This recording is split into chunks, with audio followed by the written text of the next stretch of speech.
All right, shalom, shalom, shalom. And before we get started, let me just make sure notification has popped up. Make sure we good for sound. Give me a second here. Let me see. All right. Hopefully, you brothers and you few sisters who are watching can hear me. Just give me a moment. Make sure this is going good in the background. You few sisters. Yep, sounds perfect. All right, sounds good to me.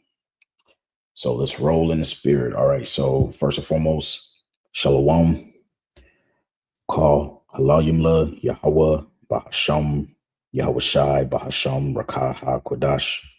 Double honors to the apostles and elders of Great Millstone, better known as GMS, who rule well, and peace and salutations unto the hopeful elect, the tabernacle of David, beginning with the 144,000 and the rest of the men, women, and children out of the 12 tribes whom Yahweh Bashim Yahweh Shai will ultimately have mercy upon in these last days.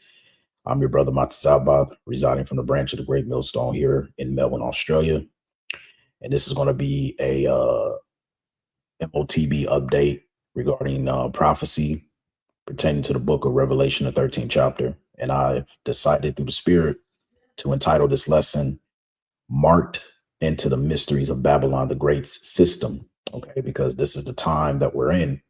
Okay, and this is one of the main prophecies that we should be speaking upon, because it's not only a very big deal, but when this prophecy comes to pass, okay, as the scriptures foretells of it happening, all right, as it mentions in Ezekiel the 33rd chapter, then you're going to know that you were in the midst of a prophet.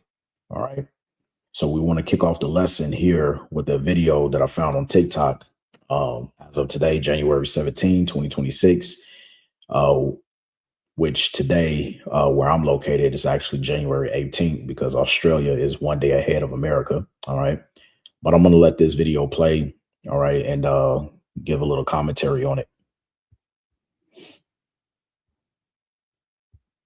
And before I do that, Salaki, let me take it back. Make sure the volume is up. All right. Let's check this out. Oh, this is big news, and it's probably going to go to the Supreme Court. And let me tell you, this is terrifying, and I am not being hyperbolic here.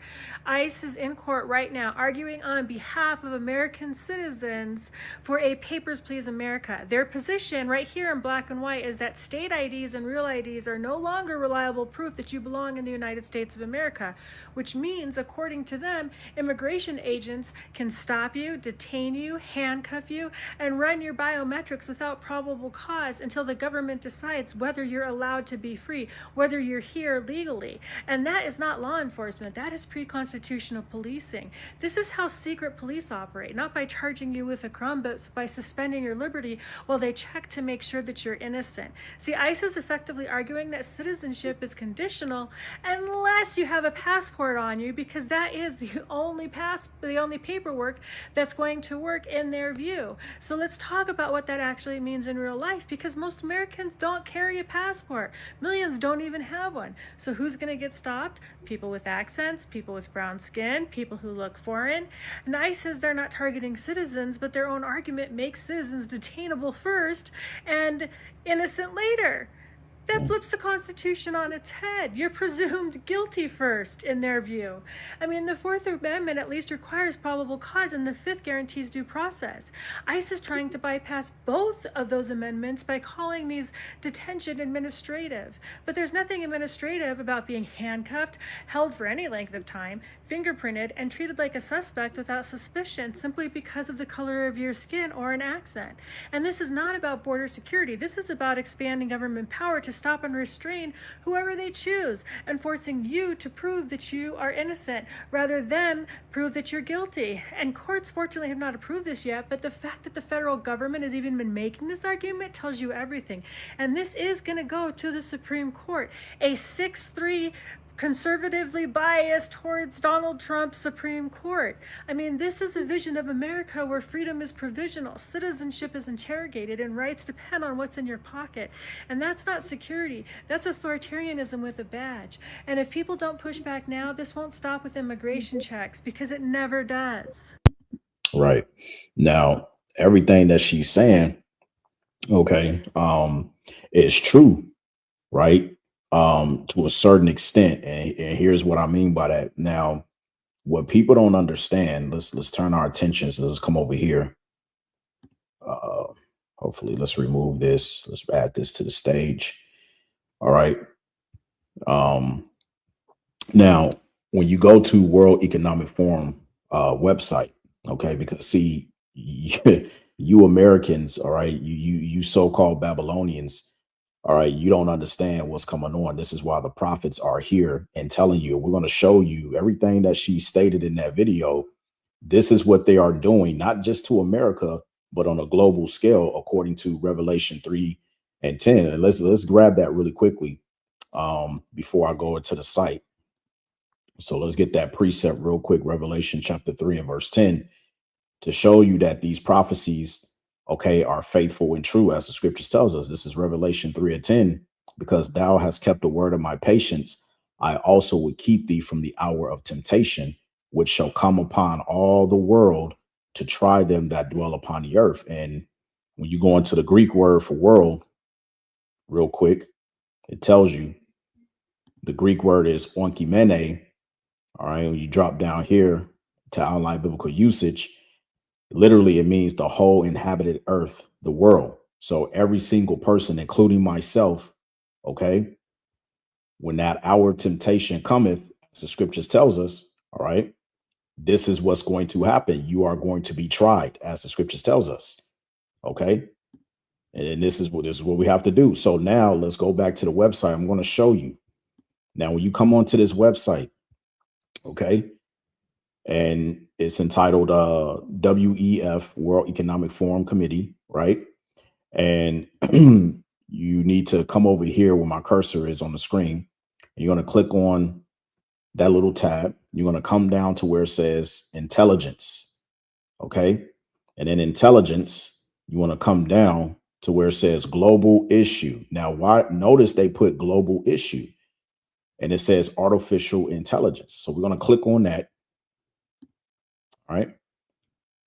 We're going to click on this, and it's going to give you this little chart here, which is very important. All right. Now, what we want to do is, if you're looking at this chart, you want to come over here and you want to find, and I'll zoom in on the screen. You want to find right here where it says digital identity. And you want to click on that. And it's going to load up. All right. And then we're going to put it back to normal size so you brothers and sisters can see. All right. Because this is what's coming. We just read Revelation chapter 3 and verse 10. The whole world is going to be tempted, okay, with the hour of temptation, which actually goes into that microchip that they're going to place into your hand. And we're going to prove to you that it is indeed a microchip. All right. Now, we've clicked on digital identity, and this is what the elites are trying to establish. So let's read this little drop down tab here. And before we do that, when you have a look at this wheel, the five main factors here from that tab, it tells you identity, fraud, and cyber resilience, from silos to collaboration, privacy, agency, and trust, the economic value of digital identity, and digital inclusion and opportunity. Right now, we're going to click on the economic value of digital identity. All right. Now, I want to read this real quick. Over here on the right side of the screen. All right. And I want you to just pay attention. Okay. It says, in a study of 7 countries published in 2019, the McKinsey Global Institute estimated that providing digital identities could result in added economic value equal to as much as 13% of their GDP by 2030. save 110 billion hours via e-government services, and help the estimated 1.7 billion people who remain without access to formal financial services, often as a result of a lack of documentation. Okay. And this is the reason why the ICE agents right now, they are taken to the Supreme Court, which I ended up looking up earlier. Let me see if I can find that for you, brothers and sisters. Yep, here it is right here. All right. And I looked up this article earlier. Okay, for anybody who thinks that, oh, he's just talking bullshit out of his, well, no, we're not. Hopefully it'll load. Come on. Let's see. Hopefully this loads. All right. Let's reset. If not, it's all good. Yeah, all right, here we go. The water Yahweh Bashim Yahushai. Now, as you can see here, immigration officials say a real ID does not prove legal status. Okay. And you have to understand the reason why they are pushing this is because of what we are about to read back at the website in the Strategic Intelligence of the World Economic Forum Committee. Right now, you have to understand something. This is all done, okay, under the guise of we need to make America great again, and we need to prove resident statusship. Now, quick read of this. It says St. Paul, with federal immigration and customs enforcement, IC agents ramping up efforts in Minnesota, there are growing concerns about proving immigration status. Okay, now this is a cover up because the whole end game is to have everybody microchipped. Okay, and so what you're going to find out is when we continue to go through this lesson, they are staging FF, which stands for false flag attempts, or sometimes they call them psyops, or whatever terminology you want to throw on them. Wag the dog, tell of events, whatever it is you prefer to call it. It's all the same stuff, right? Now it says immigration experts for months have been listing what to carry in case your status is called to question or into question. Get rid of that. It says last year, Minnesota came into compliance with federal real ID regulations, with thousands of ICE agents swarming the state looking for illegal immigrants. There are questions if a real ID can be used to verify citizenship, right? Quote, I showed them my real ID and the ICE officers told me that wasn't good enough. Julia Decker with the Immigrant Law Center of Minnesota says she hears with or from clients. Decker said it's hard to say how many times this has happened, but her office continues to hear the stories. The documentation you have to show in order to receive the real ID are unexpired proof of lawful presence in the United States. That was sort of the whole purpose, right? Now, this doesn't come to surprise because remember, the same thing is currently happening in the United Kingdom as we speak. Hence why the Prime Minister Starmer introduced the digital ID for alleged illegal immigrants who come in and they're not working, okay, or they're working but they don't have the correct status or legal documentation paperwork to work within the country. So this is the backdrop of what these nations are working towards in order to establish this digital ID system. Okay, now we're going to come back to this. Let's come back over here to the WEF form, right? Now, remember, we're talking about documentation. It says, according to the study, businesses could benefit from improved efficiency, lowered cost, and fraud reduction, and save up to $1.6 trillion thanks to digital identities. Estonia currently facilitates public services, including healthcare, banking, and voting via a digital identity system. In 2014 alone, the system was used over 1 billion times for authentication. It saves people an estimated 5 days per year that would otherwise be spent dealing with bureaucracy, and it cuts costs equivalent to 2% of the GDP. And meanwhile, India's Aadhaar digital ID system or identity system is a centralized means to promote social inclusion and access to government services. As of 2020, it covered 90% of the population and have saved the government money by reducing fraud, according to Deloitte in the center of global development. All right, now here's where it gets a little bit interesting. It says COVID-19 has underlined the economic value of digital identity, right? Why did it do that? Salakia, right? Let me read it again. It says COVID-19 has underlined the economic value of digital identity, and the many students limited to taking online classes at home and the surge in remote working relied on sound digital systems to verify identities and validate certificates. Now, why are they saying this? Because what many people don't know is I have a video here, and this is from back in 2018 from BBC. This guy right here, Yuval Harari, is the guy that's responsible for saying that the pandemic back in between 2019 and 2020 has ushered in a new era of surveillance.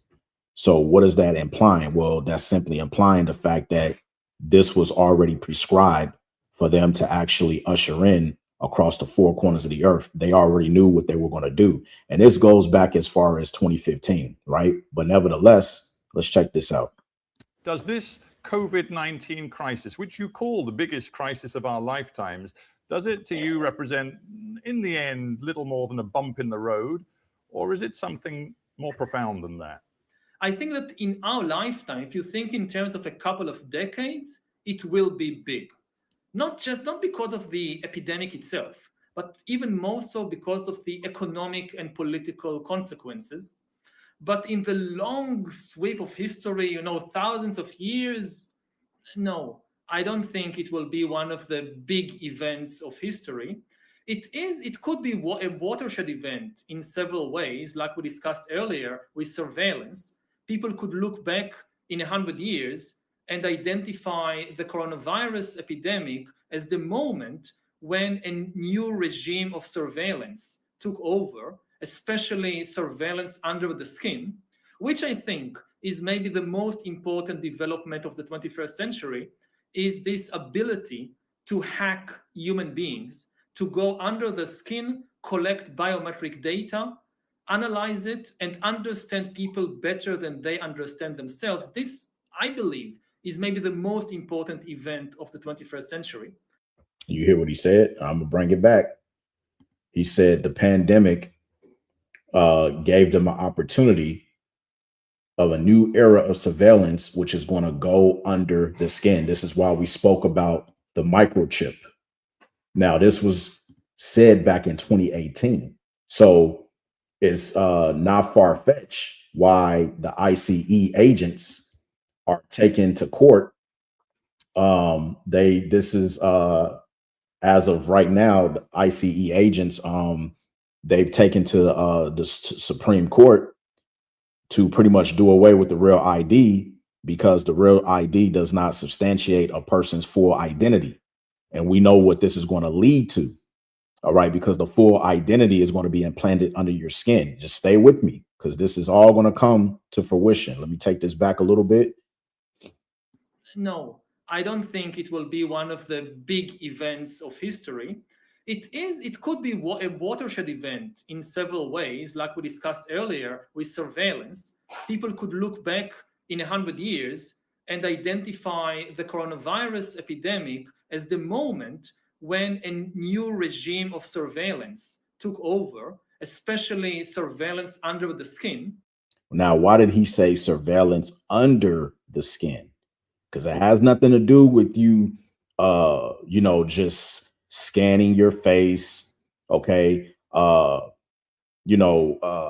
Facial recognition technology and all of that stuff. No, all of that was to prep you for the end game of what it is that they want to do over the whole entire planet Earth. They want to chip you.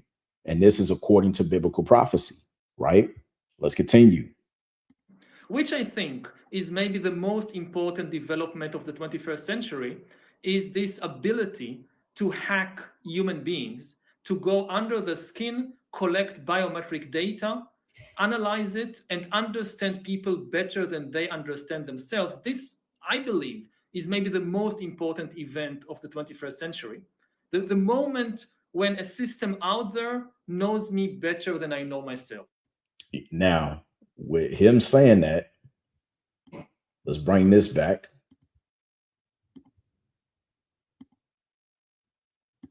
And let's listen to this one more time. Oh, this is big news, and it's probably going to go to the Supreme Court. And let me tell you, this is terrifying, and I am not being hyperbolic here. ICE is in court right now arguing on behalf of American citizens for a Papers, Please America. Their position right here in black and white is that state IDs and real IDs are no longer reliable proof that you belong in the United States of America. So state IDs and real IDs are no longer reliable proof that you are a citizen of the United States of America.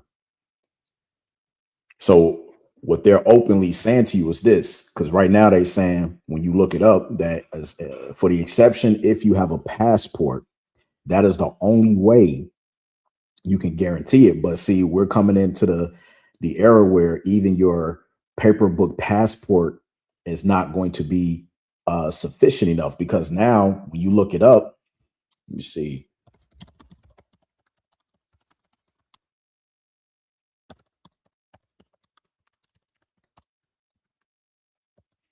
See here. All right. So when you come over here, I just typed in which countries now have electronic passports. It says most countries worldwide now issue electronic passports or e-passports with embedded microchips for biometric data, like photos and fingerprints, to enhance security and speed up border crossings, including the US, UK, Germany, Japan, Canada, Australia, India, and most of the EU. With Malaysia being the pioneer in 1998, over 170 countries and regions use them, with the EU mandating chips since 2004, making them near universal standard for international travel. You see? And again, anybody can look this up, Salakia. Let me take that off the stage and put this on the stage. So there you have it right there. You can pause and read if you want. Okay. So those countries that it just outlined here, they've already have set the stage, moving people from regular paper passport books and moving people onto e-passports. But looking forward or ahead to what Yuval Harari said, when the pandemic came in 2020, okay, this set the stage for a new era of surveillance, which now they want to place the surveillance underneath your skin. All right. And we're going to show you in the scriptures how this spells out to be the microchip. Now, let me come back over here really quickly. Let's take that down.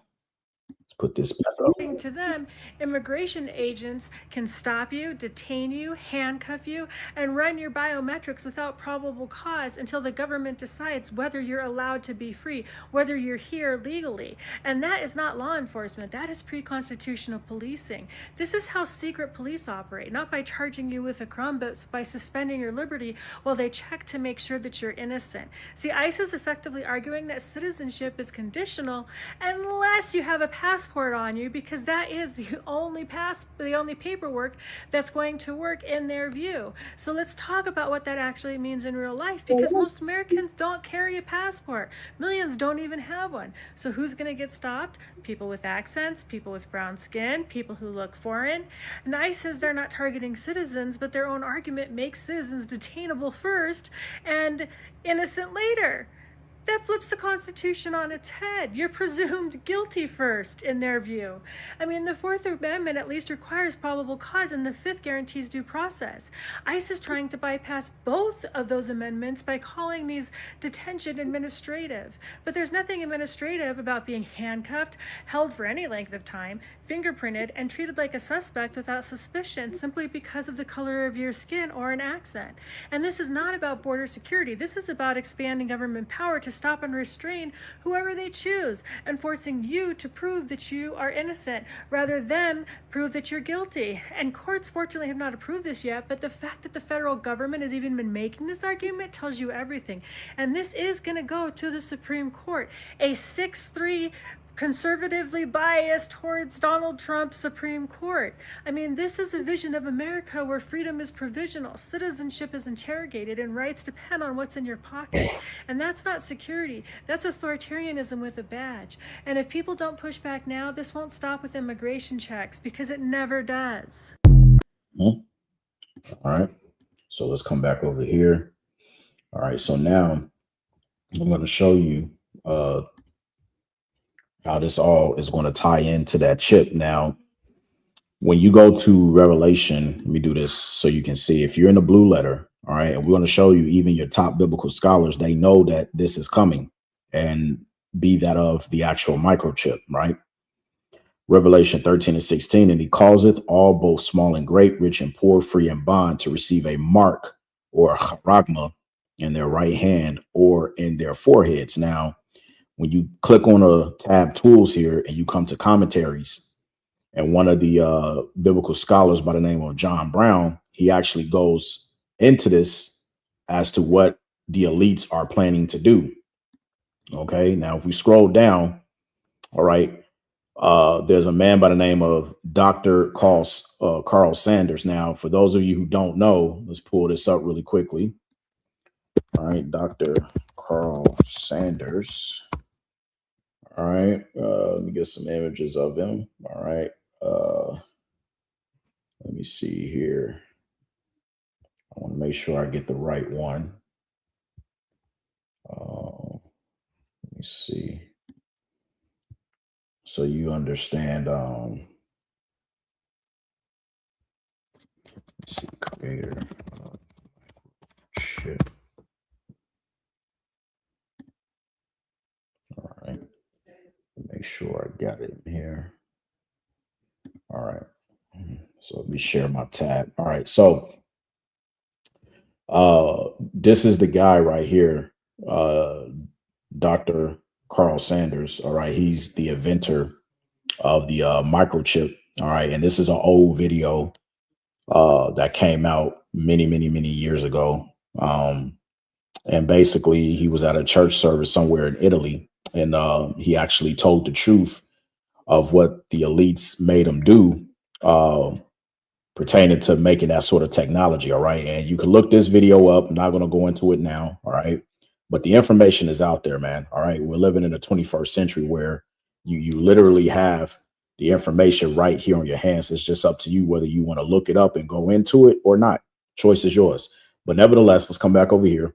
All right. Now, when we deal with the MOTB, which is the RFID micro C hip, I'm going to read this here where it says Revelation 13:16, and he causeth all, both small and great, rich and poor, free and bond, or free and slave, to receive a mark on their right hand or in their foreheads.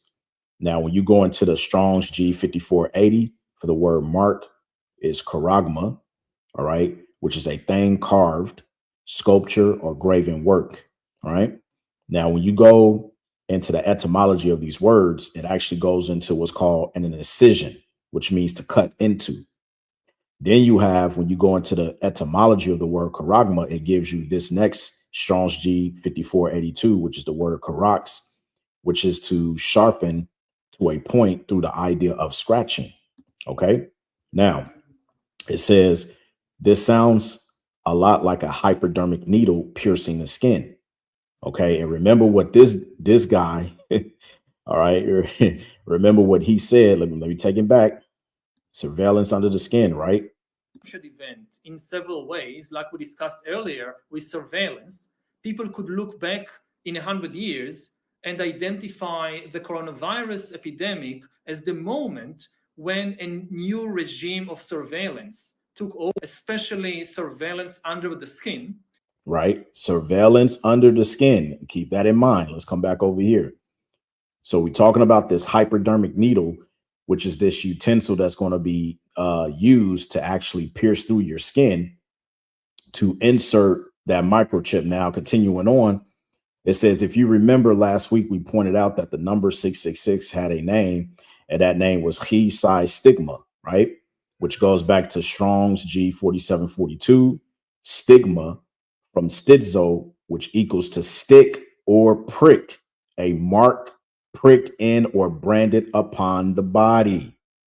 Remember, Yuval Harari just said surveillance under the skin.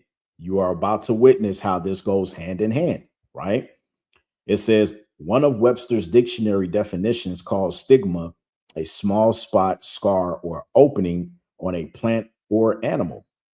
In the readout of this microchip, okay, there were 9 levels of information. Remember, we were speaking about documentations and how the ICE agents, they're going to court saying that, listen, your real ID and your state ID, that's no longer irrelevant. Look, let's just scrap all of that because it's irrelevant. It's no longer required. It doesn't give us substantial proof that you are who you say you are, right? Hence the reason why everything is going digital. They are trying to push the concept and notion to every single person around the globe that this is the only way for us to identify you. We're going to put a small device within you that is going to carry all of your information, whether you like it or not. And oh, by the way, if you do not take it, you will be outskirts from society.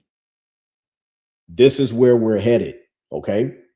Notice it says in the readout of this microchip, there are 9 levels of information that the designers wanted included. They were your name and an image or picture of your face. They also wanted to include social security numbers with the extra international digits.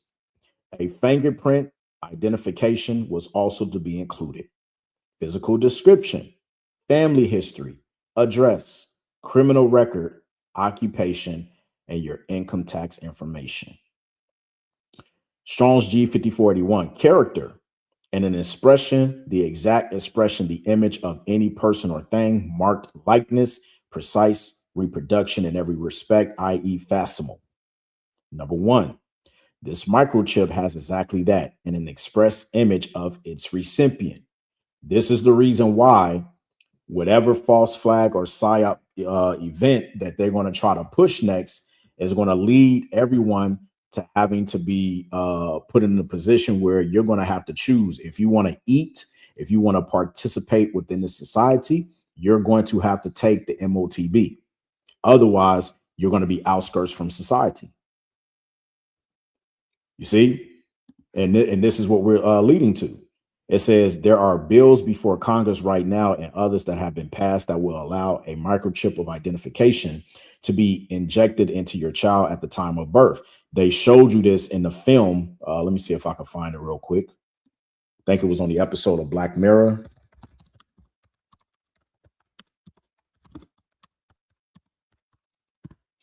Let me see here. Boom, there it is right here. Okay. If any of you watched the show Black Mirror, okay, this episode, Black Mirror season 4, okay, Archangel, all right. I believe, if I'm not mistaken, the doctors, they tried to persuade the mom to microchip her young daughter so that they can find her if she goes missing or whatever the case may be, not understanding that they not only have control of the child, but through data sequencing and radiation effects, they can actually control her child without the parent actually knowing. Okay. And there was other stuff that was said within this show that by them inserting this microchip into the child, the capabilities of what science can actually do to help the child even further. So it's real scary in a sense, but this is what you call predictive programming. Okay. And this is where we come to, man. All right. And they're putting it in TV shows. Matter of fact, you have another one. Let me do this right off the bat. This is called Mercy 2026. All right. Look up this film. I'm going to take my my rib next week to go and see this. But this film is another predictive programming. Okay. Mercy. And basically it's pretty much what is happening in America right now, where your whole judicial system is going towards a regime of a dictatorship. And you have this corporation known as Palantir, whom Donald J. Trump is in cahoots with, paying, millions or billions of dollars to pretty much back their AI system to make it like as if you are living in the true movie of Minority Report, played by Tom Cruise, if you remember that movie. But within this particular movie, Mercy, which is coming out this week, basically, he pretty much gets tried in the American judicial system, which is no longer ran by a court system. They put the full court system in a digital artificial intelligent judge. All right. And you can check out the trailer. And this movie is pretty badass, but it's also scary at the same time, because this is what they're trying to accomplish on a worldwide scale, not just in America. Okay. Where you will now be tried by an artificial intelligence whom they are going to worship as a god, because this idol, be that of an artificial intelligence, right, and now has a mind of its own, is capable of giving judgments on its own. Okay. And this is what Esau is doing. This is why it's called predictive programming. Okay. And they put these sort of scenarios within these movies so that they can gradually prepare you. Okay. This is why it's called gradualism, which when you look up that word, it means a sequence of steps. So they have to, go by a step-by-step process to get you comfortable with the idea that this is where they're going to take the technology to the next level. Okay. So let's get ready to close this out, because I didn't want this to be too long, but let's come back over here. Revelation 13-16. Let's read it one more time. It says, and he causeth all, both small and great, rich and poor, free and bond, to receive a mark or a charagma in their right hand or in their foreheads. All right. We know that Elon Musk is trialing human beings with his Neuralink technology microchip. All right. It says, and that no man might buy or sell save he that had the mark or the name of the beast or the number of his name. Here is wisdom. Let him that hath understanding count the number of the beast, for it is the number of a man, and his number is 666. All right. So when John the Revelator wrote the prophecy, he saw what's about to take place in our lifetime. Okay. And this is why the scripture says, let's get Habakkuk 2. All right. And 3, it says, for the vision is yet for an appointed time, but at the end it shall speak and not lie. And you're seeing it right now if you're not living under the rock. When you look at what's going on across the four corners of the earth, when you look at the politics and the technology and what they're doing behind closed doors, this vision is speaking right now, and it's not lying. It says, though it tarry, meaning though it may seem like it's taking its sweet time, because they haven't just openly come out and say, hey, here's the microchip. You all right? This is what we're doing. Everybody got to take it. No, they're not going to do it in that way. There's a certain event, okay, or certain crisis moment that I believe personally, and just me speaking as a man, that's going to happen, that's going to offset them bringing in the microchip, because they have everything at their disposal. The technology is here. They've already got the systems up and running. They just need the right event to take place in order to pass this down. Okay. So I'm going to read it again. Habakkuk 2 and 3. For the vision is yet for an appointed time, but at the end it shall speak and not lie. And though it tarry, wait for it, because it will surely come. It will not tarry. So everything, I've been telling you and showed you here, okay, you can take it with a grain of salt and do your own research, but best believe these words are faithful and true. And the prophecies are speaking, whether you believe or not. All right. Whether you believe or not. Okay. And that's just what it is.